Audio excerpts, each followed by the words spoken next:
Heena. Thanks for joining me. Thank you, Grant. How are you? I am really, really well. How was your trip? I know that you just got back from a Yes. trip.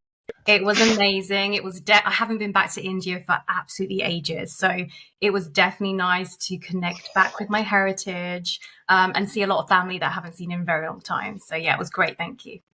Good, glad to hear it. And as we discussed previously, I'm already thinking of planning my trip, so I'll come to you for some ideas. 100%. So, so thanks for joining us on the Level Up with Us podcast. I'm super excited that you're with us today. I think you can offer some really great insights. Having spoken with you before and understood your journey, and we're really keen on focusing on kind of elevating the world of work, and this podcast, focus is to support those in the HR and talent profession. So I wonder if it's best to start with, telling the audience about you, a bit about your career, Yeah. and maybe what motivated you to get into this space. Yeah. Okay. So it's an interesting journey actually. So I have been in HR for over 15 years now, and I did my undergrad in design management and innovation. So very, very different. Yeah. But as soon as I finished, I was like, I am not ready to leave university. I am loving my life here. So I was like, I need to do a master's. And I went to an open day where everyone was presenting the courses that they were doing. And I was really drawn to the HR master's. And this lovely lady took me through the syllabus. It was really interesting. I felt that it aligned to what I want to do. And then I really didn't think much more about it. I just followed my intuition. One really whole intense year.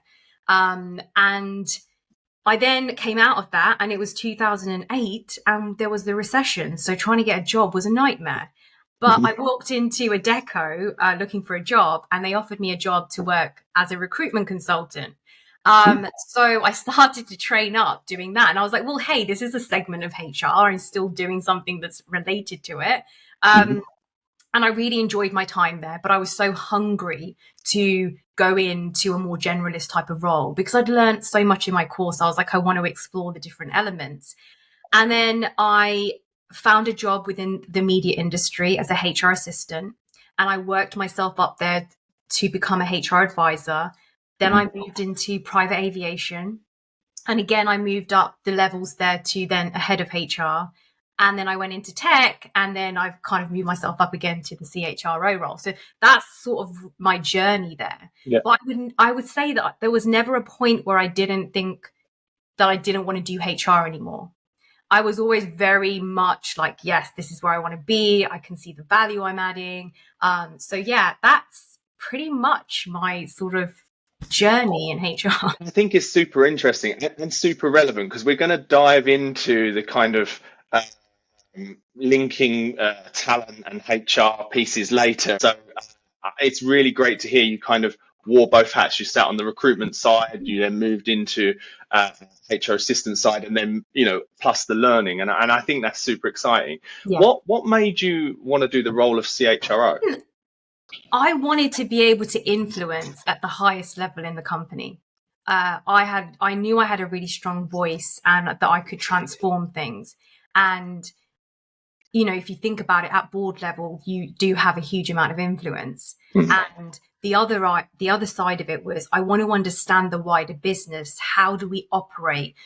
What does our operations look like? How is sales functioning? Because I believe that HR can have such a huge impact. We don't need to be siloed. And at that space, although I could have, captured that information at the lower levels as well, it was the voices that I was able to get time with. And, it was a natural progression for me as well, Grant. So I kind of was like, yeah, this is the next thing. I've always been very motivated. So it's probably those two things. Yeah, good. And sort of moving into strategies, as part of being a CHRO. What are you seeing? Now that you've got the role of CHRO, you've gone through the ranks. What are you seeing that kind of exists in the HR space now that potentially didn't exist 10 years ago?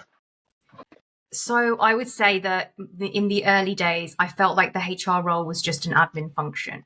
I mean, Yeah. maybe because the kind of work I was doing was very admin driven. Yeah. And now if I look at HR, I just see that we're trying to create, we're making individuals feel valued in organizations. We're creating lifestyles for individuals, a more personalized experience. And so, we've got this whole employee tailored workplace. And, some organizations are doing it really well. Some are still behind. Some are in this experimenting stage. Yeah. But I definitely think that we need to keep up with that. And I think also companies are focusing so much more on performance and productivity. Yeah. So where we now have access to so much more data, because that also definitely wasn't a thing way back then, I think that we're making much better data-driven decisions. And, the technology within HR is slightly better. I say slightly better because it's always a sensitive subject for HR professionals, because trying to find a system to do what we need is a real pain point. But it's we're 100% finding much more out there that will feed into our needs. And this whole element of flexibility, we now live in this life where as individuals, we understand that work is not everything, and we want to explore different elements of living. And so I can really see that organizations are now having to adapt to this more flexible lifestyle, even, down to things like benefits and what we're offering, because, it's a part of our life now, work. It's not our whole life anymore. And you can definitely see that shift happening. I mean, people are making career jumps when they're like, much more further down in their career. People are going from being, product managers to say, well, I want to be a software engineer now. Yeah. And I didn't really see that a lot before. And I can see people making more braver decisions. So I think that's sort of the kind of changes I've kind of seen. Yeah. And I think, the point around being admin focused to people focused, if that's the kind of right phrase, is a really interesting transition. And you're right, some businesses are still not getting that right. They're still focusing too much on the admin.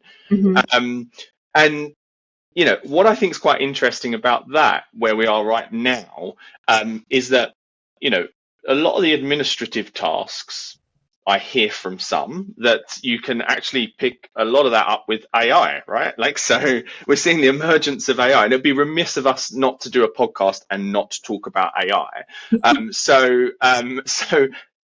I really do think there's an opportunity for businesses to elevate themselves from that admin focus, utilizing AI. But I'm interested in your views. What is your view on AI from a HR perspective? So AI 100% scares me. And I've probably stayed away from it a little bit, even reading about it. I'm like, oh, no, I'll just turn that page. And I've realized that I need to create a relationship with AI. I need to understand, like, what does AI look like for me and the organization that I'm working for, and to stop fearing it, because actually I do believe that there will 100% be some benefits from it. The areas where I can see it adding value would be like, your onboarding experience. Now, we know there are so many elements to onboarding an employee, and hopefully AI for me will pick up the pace. It will make things smoother. It will probably take away elements of work for managers.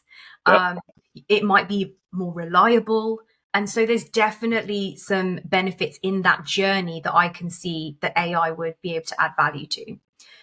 From a recruitment perspective, I think in the early stages, maybe selecting through CVs and, picking out buzzwords, all those types of things, there's a space for AI there. I can see it, notifications and, ultimately filling roles quicker.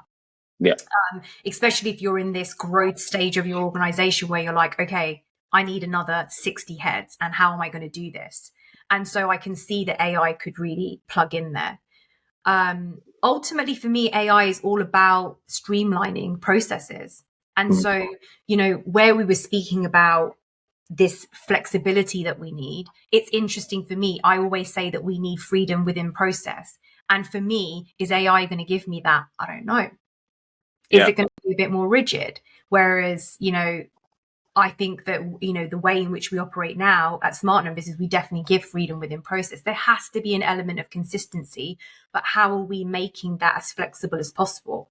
And then you're hoping that if you have all these things and they're working and it's functioning for you, that ultimately you're going to improve your brand, you're going to increase your employee retention, and, spend time on other areas that are more important because, yes, process, we need to do it. It's very important. But actually, I would rather spend time coaching and, developing my leaders in the organization than spending time doing process stuff. So I think for me, I'm leaning into AI. I'm trusting that there will be a benefit and trying to establish what relationship I want with it. What do you think about the risks from a people perspective on AI? Is there anything that you've seen that, because obviously you've got comfortable with it now, so what did you overcome? What things have you sort of looked at that you think might be risks and are feeling okay about it?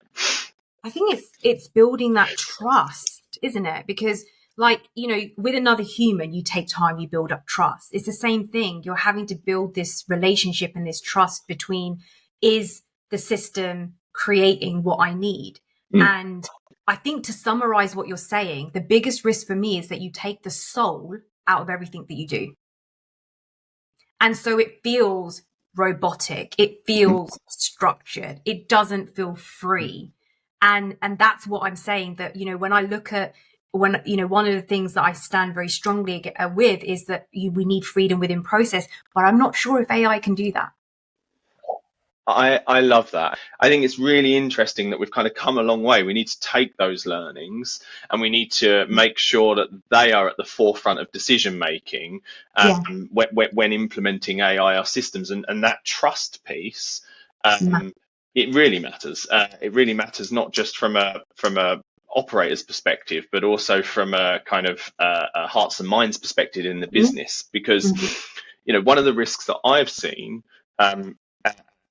it's a true risk, we can't deny it, but is this kind of AI will take my job, right, piece. And so that is the biggest concern from employees, and that's quite a tough challenge for CHROs to overcome. That mental state of, at some point my job's gone. That's a really tough part to overcome. So I agree with you. I don't know if you have any final thoughts on AI or that point, but I think for other leaders and sort of any other HR professionals, I just think experiment with it.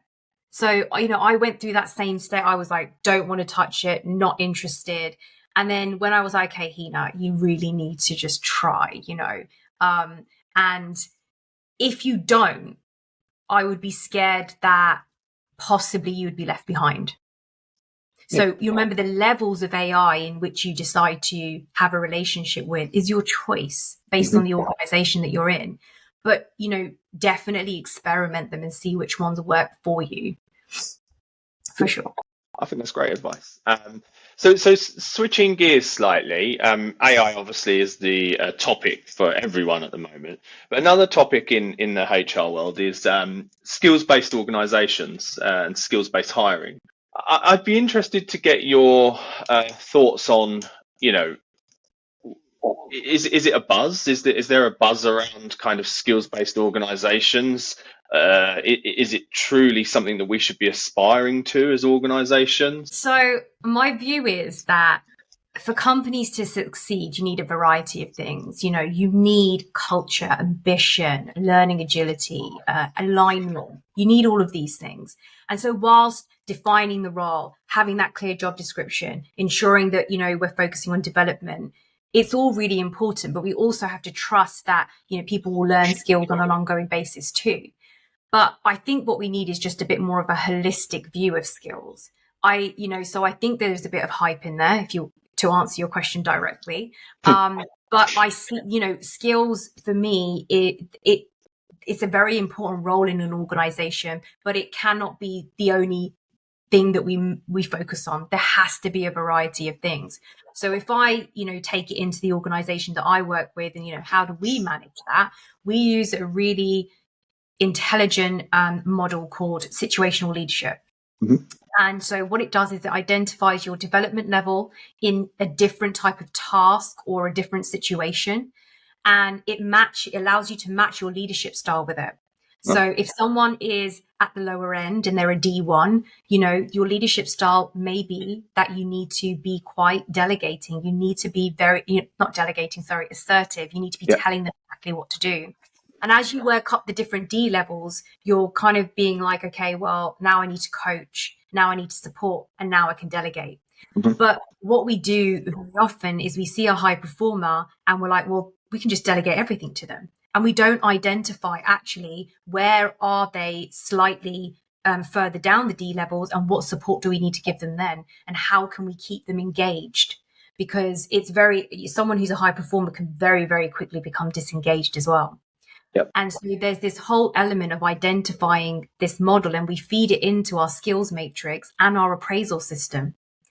And what we do then is we say, okay, now we've identified where your gaps are. We're going to give you Friday afternoons off to develop your skills. Mm-hmm. So we're not now saying, well, on a weekend or after work or in the morning, you have to sort out X problem. We're saying we're going to give you the time to do that. And I think that, again, that harmony of everything works really well. We review job descriptions every single year. It's a task. We go through every single one. We make sure they're all aligned, that they still make sense. Does it align with our company goals? Have we got the correct positions in the right place that are ultimately feeding into our customers' needs as well? So organizational design. Yeah. So I see the value in it, but it's a variety of things. I love the example you've just brought, because I do see some people making assumptions about what a skills-based org should be, and being too focused. And I think you're right. There's skills in terms of how you interact, your people, your social, your emotional skills. But there's also skills, hard skills in order to complete the job. And I see a lot of organizations driving down the job-based skill set and focusing on skills mapping of job duties. Why I think that's probably might be a challenge for some businesses and organizations is that I remember Deloitte did a report that's 1,200 professionals, HR professionals, and then they surveyed their businesses. And as I understand it, it was 63% of work being performed fell outside of their core job duties. And for me, if that's the problem in the organization, and you start trying to think about it, running it from jobs to be done skills, and you've already got a mismatch in the organization, then you can't really get to what I believe is a true skills-based organization, which focuses on looking at all elements of the skills. So where would you say you are in terms of the journey of becoming like what a skills-based organization should be? I would say that in terms of what it should be, we're probably halfway there. Like I said, I feel like it's definitely a variety of things. We put a lot of focus on things like soft skills. Very often we see that people are promoted because they're technically good, and then they become a manager, and you're like, oh my God, we really haven't set them up for success. These are all the things that we're avoiding. We're learning from all of them. But I think for me, I will never become obsessed with becoming a skills-based organization. Good. There'll be a harmony that I bring into it. Yeah, and a final point on this. So, one of the things that I can get behind personally is hiring for potential, and I think that that's a difficult task for many orgs to think about potential, and I don't just mean externally, and that's what I think the challenge is. You mentioned kind of what have we not done to get them there, right? Like it's an organization's responsibility to look at the potential and harness that potential and grow that potential, and I think that's a big area potentially that needs more focus in orgs, is actually harnessing the potential. I truly believe, and I don't know what your thoughts are on this, but we wouldn't see as many redundancies if people were really truly focused on that. Yeah, no, I completely agree with you. I mean, there are lots of reasons why redundancies will happen, but I definitely think we could reduce it if we focused more on that. But if you look at, performance, like I said to you, we're much more focused on performance now. You've got to ask yourself, when you look at your staff, who is lowering the bar, who's preserving the bar, who's hiring the bar. Yeah. And so when you look at this and you start to understand it from that perspective, people that are preserving it, why are they preserving it? Where are they at? Where's their psychology at right now? Mm-hmm. And this is where, if you took all of my process stuff away from me, I could spend so much more time understanding why someone behaves the way they do, what motivates them, what's discipline, what will create more discipline, what is it that they really want out of their role? And can we as a business give that or not? And if I can't, well, how can I guide you onto a better path then? And so there's so much time and space that can be used here to support somebody through that journey. And so for me, hiring in, when we look at our recruitment process, I think it's brilliant, but I'm probably biased. But, we do look at things like that. Somebody might not match every single thing that we're looking for, but we can see that they have potential. We have bar raisers getting involved in our recruitment process to give us that, really kind of 360 view. And we will take a chance as well. Like, we want to give someone that opportunity. But if I look at the amount of internal promotions we've had, like, I'm really proud to work where we are and that we've given people that chance. So, I completely agree with you.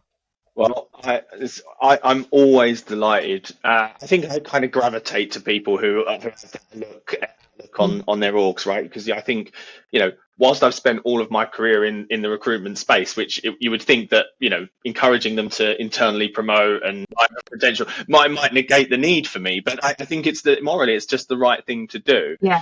So we've talked a bit about the various different tasks involved with leading a HR function. We've already kind of talked around, the administrative burden, the process burden. We've talked around internal mobility, coaching. There's just so many things that a HR division has to do. What I'd like to dive a little bit more in is how a leader, how a CHRO manages all the relevant divisions and what the structures should look like. And I'd like to start with the leadership. Recently, there's been a lot more focus on hiring chief talent officers. Now, this is not a new phenomenon. I think there was an article quite a while ago, maybe 10 years ago, talking about the rise of the new leadership role, the new C-suite role of chief talent officer. But we're seeing it uptick again. Now, I appreciate you've held this role, so I'm being a bit cheeky here in kind of pressing you on this. But what are your thoughts on having a chief talent officer and a CHRO or a chief people officer? Like, is there a need for separate leadership? Do we need to separate the HR functions? So it's a really good question. And my quick answer to that would be no. So I really feel strongly about this. A CHRO should be able to represent the talent function at board level. And if they can't, then you need to question who's in that role. So for me, I sit on the board. I know how much conversation's happening, how much we have to stick to the agenda and make sure we get through the key points. Adding another person in that room talking about talent, it doesn't make a boardroom conversation efficient. It doesn't make it sort of focused enough for me. And so I think you would waste a lot of time having two people in that room speaking about a function for me that sits under one umbrella. So if you're struggling with it, you need to question which CHRO you have at the board level. I love that response. I think so here's what I'm hearing from some orgs, right? I'm hearing that talent acquisition in it, the I hate this phrase, but everyone uses it, the war for talent, that everyone, it's not but it's the best way to describe it. Everyone keeps focusing on that and then creating this kind of challenge. And so the argument is that having board level laser-like focus on talent acquisition, looking more longer term, and thinking about what we might need in 5-10 years, means that those orgs might move away from this kind of churn and burn kind of process. Now, I don't know if you have any. I see the importance of it, so I don't want to park that and be like, oh, it's not important. But for me, I question, like, these conversations should be happening regularly with the CHRO, right, and the talent officer, and the CHRO should fully understand the needs and have the capabilities and the skills to be able to use that language in the boardroom and navigate the path that it takes. So for me, I'm like, why are we making things more complex? We're so interested in, like, making things messy and, like, making really basic things as complex as possible. We just need to go back to basics again. And like I said, if it's not working and those conversations are not making that space, that room, that agenda, you need to question the CHRO's agenda. Like, why is it not happening? Why are we not talking about it? Why do you not think it's important? Yeah. Well, I'm going to record this snippet and I'm going to give it to some of those CEOs that need to have that conversation. I think it's one of those things that's not going to go away, right? We've seen it. It's 15 years it's existed, and I think there is a focus on what does the organizational model look like. So we've talked about leadership, separating out talent functions. We've gone on a massive transition from the kind of recruitment business partners to separate internal TA teams, and I think it's not just the leadership question, it's also that whole HR org design. And one of the most pressing questions we're getting from businesses when they come to us is, how do we build a sustainable talent model, right? The talent model is the challenge here, because the acquisition and everyone wants to grow, everyone wants to get the talent that's going to meet the future demands first. Yeah. I'm just interested in your thoughts on kind of, what does it mean to you when we talk about sustainable talent models and structures in HR? What does it mean to you, given like we're in a really dynamic work environment now, right? What does it mean to you? For me, you need a model that's going to be 110% flexible. It has to be. One size cannot fit all. Mm-hmm. And if you're looking for this easy, like, okay, I can take this model, I can lay it over here and it's going to work, absolutely not. So you have to be really flexible with it. Again, talking about freedom within process, it all links in, right? Yep. And you have to it's got to be a model that you can adapt quickly as well. So it's not going to be like, oh, okay, if I change this, it's going to take me about 4 months to implement it. No, it's got to change. You've got to be able to turn the wheel really quickly on it. And the other part of the model that I think is really important is you've got to seek feedback at each of those stages when you're working through the model. You cannot just rely on thinking that, it's been successful, we've gone through it once, it's fine, it's cool. No. Every time it's changing, we've got new people in the business, new opinions, new customer needs. So we're constantly then having to reevaluate, okay, well, the customer wants this. Do we have the talent inside to create this? Do we need to go and hire again? And it's that constant feedback loop that needs to be happening. And these are the kind of things I would expect at boardroom level. So the CHRO would be like, oh, the product officer is saying that we need to do this, this, and this. Immediately, I'm like, okay, well, who's going to do it? Mm-hmm. Where do we have the skills for this? So for me, it is really important. You have to align the talent to the company goals. We hear agile as a buzzword. It's been a bit of a buzzword in the tech space, certainly for a while, but it is about agility, right? Sustainability is about kind of moving with the times and being able to pivot quickly and iterate. And one of the things that I use a lot when I'm sort of speaking to CHROs or heads of TA, directors of TA who are looking to change their models, or they're certainly on the acquisition side, and they sort of say, oh, we want to be more flexible, we want to be more agile, and when you kind of get down to it, there's a real angst around changing and constantly pivoting and having to, because actually, when you break it down, it's about being comfortable with the unknown. That's the first step, right? Like if you're not comfortable with the unknown, and this is what I have this conversation all the time.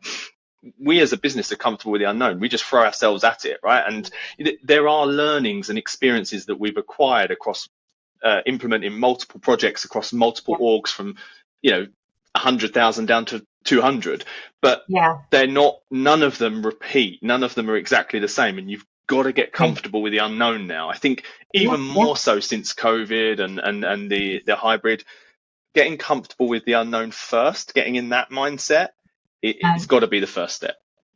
Yeah, and failing as well. Fail quicker, learn quicker.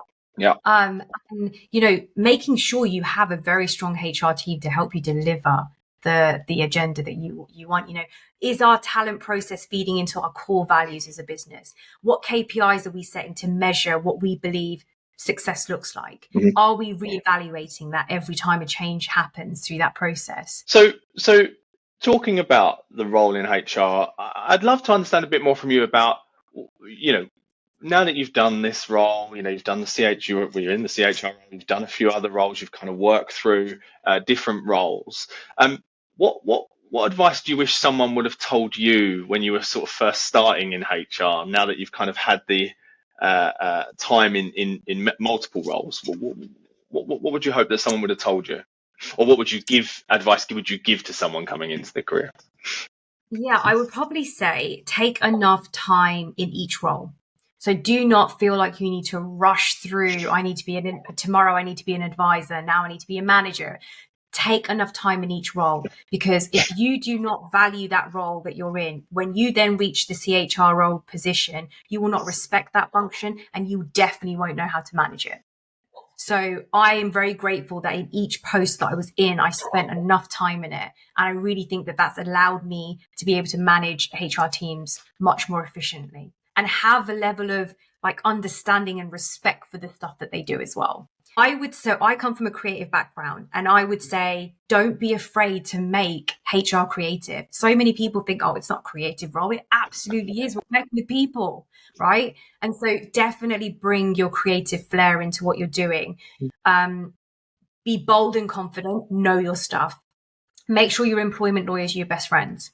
So make sure you know your legal stuff inside out. That, you know, if I look at the employment lawyers that I've, you know, worked with over the years, they have probably taught me the most that I've learned in HR.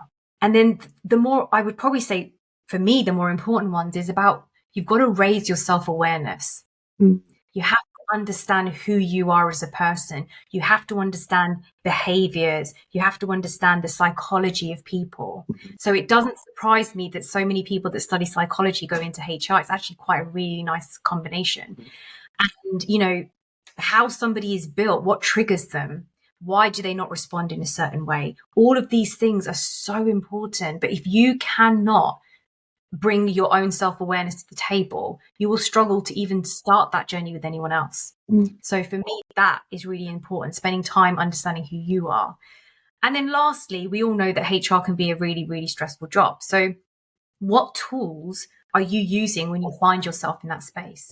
Understand, what does Heena need when she's stressed? Does she need to meditate? Does she need to go for a walk? Does she need to go to the gym? What is that formula that works for you when you find yourself in that space? Because in HR, you've got to bounce back quick. You don't have a week to be upset about something or feel drained. You've got 24 hours. Yeah, it's that. So I would probably say those are my key points. I love that. And actually, you know, I went for a similar journey myself. I had to find, was it gym? Was it meditation? I've worked in lots of different orgs where they've offered different things to support that. And that's when I really learned the personalization piece. You know, one size doesn't fit all, because it just didn't work for me. They were offering meditation, there were different things.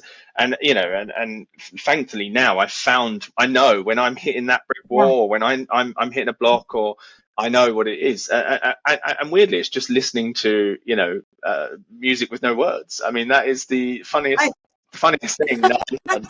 You know, luckily I don't have to go to the gym now. But it's so true. You have to understand yourself.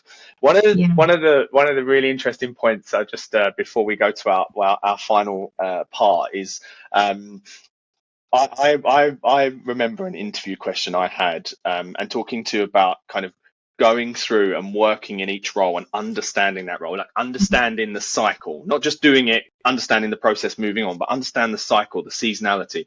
How does it change from one year to another? Is such a vital vital learning. And I remember it sticks with me forever that I interviewed someone a few years back, and and I was in the position of director of a company, and their question to me was, what do you think you could have improved to get somewhere faster in your career, or get to director 5 years faster in your career? Ooh. And I thought, first I thought, I see where you're going with this question, but then my answer was exactly what your answer was, which is, I don't regret. I didn't want to speed up my journey. Like, I don't regret that I haven't got there 5 years faster, because I feel much more empowered to be able to deliver on the tasks that I have now, based on working through various different roles. I understand the teams that I manage. I understand, and I think sometimes this kind of speed to get to the next level, which is not always driven by job duties. I think it's been driven by wanting to improve salary. That is the main driver. But it just sticks with me, that question that person asked me, and I just remember I wanted to answer saying, I really love your ambition, and I think what you could do is X, but actually that wasn't true. I'd have fallen flat on my face if I'd have got to my position 5 years earlier without knowing the intricacies. 110%. You would not be as authentic as you are now in your role, and you wouldn't be able to be involved in as many conversations or have an opinion about so many things because you haven't experienced it. So yeah, I completely agree. So look, let's go to our final question. And look, thank you so much for being so open and honest. And this is what the podcast should be about. And I'm sure our listeners will really enjoy it. LevelUp's mission is, as I mentioned earlier, to develop solutions that elevate the world of work. I'm interested in, what does elevate in the world of work mean to you? And how can people play a part in that? Yeah, it's a big question. And so for me, from a HR perspective, how can we play a role in this? We need to reposition ourselves. We need to become this role that transforms organizations. And we need a new identity completely within a company. We need to rebuild who we are. And we need to lean into every conversation. I need to be part of every conversation. I need my ears in every room. And this whole siloed approach that we have, that HR sits here and the rest of the business is here, it's done. It's over. Like, if you want to be building this sustainable future, you cannot have that mindset. And we talk about things like work-life balance. It's about work-life fit. We've gone on and on about that through what we've spoken, and finding that right harmony. And if we as HR people stay in this siloed function, we will not be creating a sustainable future. Absolutely not. And very, very quickly, you will find that the HR people that don't want to go with the times will fall off. They will end up doing something else. They will be absorbed into doing something else for sure. It's this blend of innovation, strategic thinking, for me, that HR brings to the table. We can drive growth, inclusion, resilience. And the biggest thing for me is, what role do I want to play in terms of elevating work? I want the whole identity of HR, I want to break it, I want to rebuild it, because I think that this function is going to be our future CEOs. And so it's time for us to shine, rise, all of these things. We are part of the new era. And there's no doubt that I'll be a CEO in the future. Absolutely no doubt. Heena, it is always a pleasure talking to you. I really, really enjoy chatting to you about all things HR. And thank you so much for your input. And I hope you have an awesome day. Thank you, Grant. Appreciate you. Thank you. Thanks for joining us for today's episode. Stay connected by subscribing to the Level Up With Us podcast on Apple Podcasts, YouTube, or find us on our website, leveluphcs.com. Tune in for the next episode of Level Up With Us. Until next time.